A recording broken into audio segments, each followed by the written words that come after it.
Hi, everyone, and welcome to Talk 56. Now, as we know, things have become a little bit uncertain with the new variant of COVID breaking out in certain areas of Moray and also, of course, in Glasgow City. However, at the moment, we still seem to be on track for at least a couple of the classes to be going back soon. And possibly we're all thinking, I better start and look at my weight and lose a little bit. And one of the first things that people actually turn to cut out of their diet is bread. It's like, oh no, don't eat bread. It's carb. Carbs are bad. They put on weight. So we'll cut bread out the diet and I'll lose loads of weight. Not necessarily true. And I will probably repeat this, but bread in itself isn't necessarily the problem. Bread actually is and can be quite healthy. It's what you put on the bread that often can cause the problems. So if we think back to how long has bread been in our civilization? 4 centuries. And our ancestors would probably have made a kind of flat bread. And then they moved on to the risen bread, which involved yeast. Yeast needs a little bit of salt in order to make it flexible and elastic and all the rest. So there is always salt in bread. But which bread should we eat and which shouldn't we eat? Often it's a toss-up, should we eat brown or white? And we know that brown itself means nothing. So we're really talking about, should it be white or should it be whole grain, whole meal? So if you look at white bread, that's been very much processed. And in that process, as it's been, the flour, should I say, has been refined, the flour to make the bread, many of the nutrients are lost. And that's simply through the process itself. However, the manufacturers are aware of this. So what they do is they put back in certain vitamins and minerals, which will actually make it more healthy. The big thing that white bread is missing is fiber. And that's because if you go for wholemeal or whole grain bread, you are literally getting that. It's the whole grain. If you go for white bread, you are just getting the center, the middle of the grain, which has been highly processed to make it very, very fine flour. So some people have a real problem with bread. You have people who have an intolerance to wheat or gluten. Sometimes it's an allergic reaction, and there are people who are celiac. So let's look at people who have an intolerance to bread. Now that can manifest itself in many ways, but it generally can only be tested through a blood test. And it's things like bloating, diarrhea, or having digestive problems. And that's when you are, as I said, intolerant. And often an intolerance will develop because we just rely too heavily in our society on wheat products. We eat a lot of bread. So if you think in the morning you might have your cereal, which is probably wheat-based, and then you have bread, as in toast in the morning. Then at lunch, what do you have? A sandwich? Do you have then a bread roll or a slice of bread with your soup? And what do you have for your evening meal?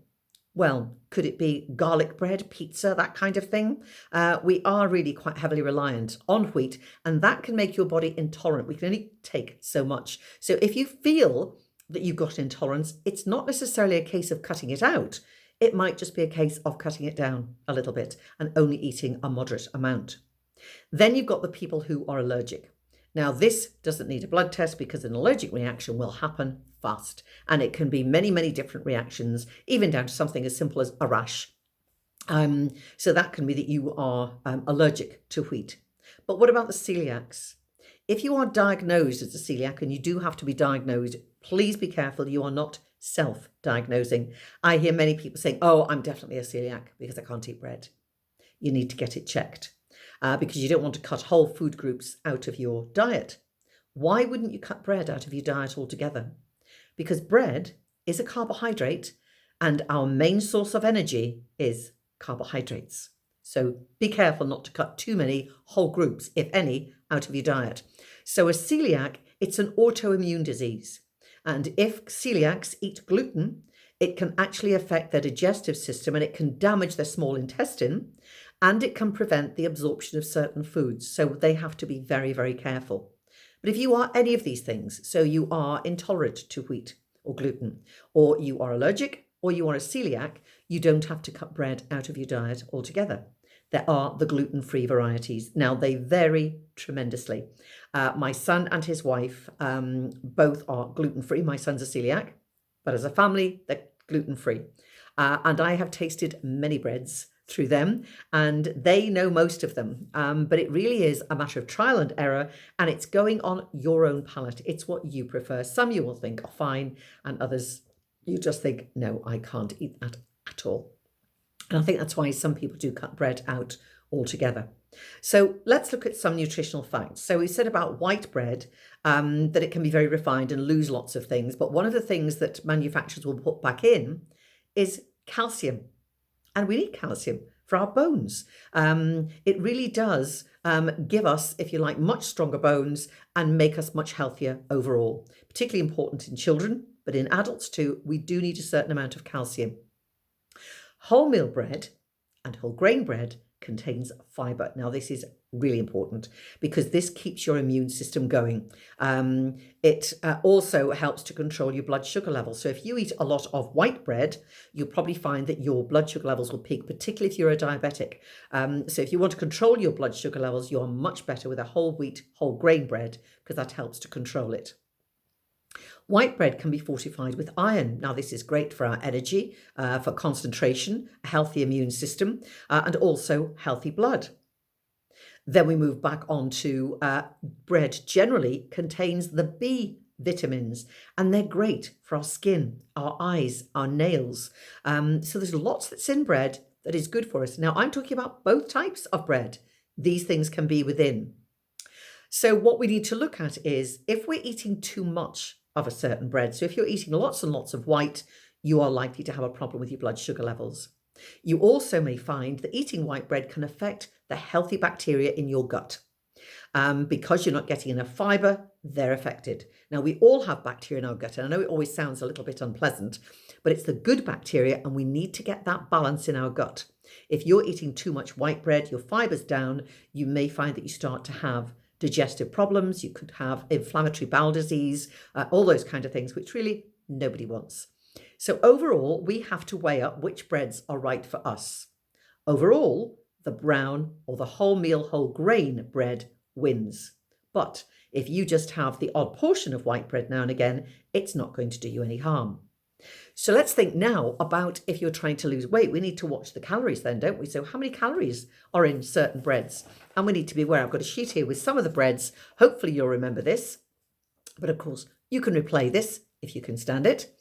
The 50-50 loaf that Kingsmill make is 90 calories a slice. Well, that's not too bad, is it?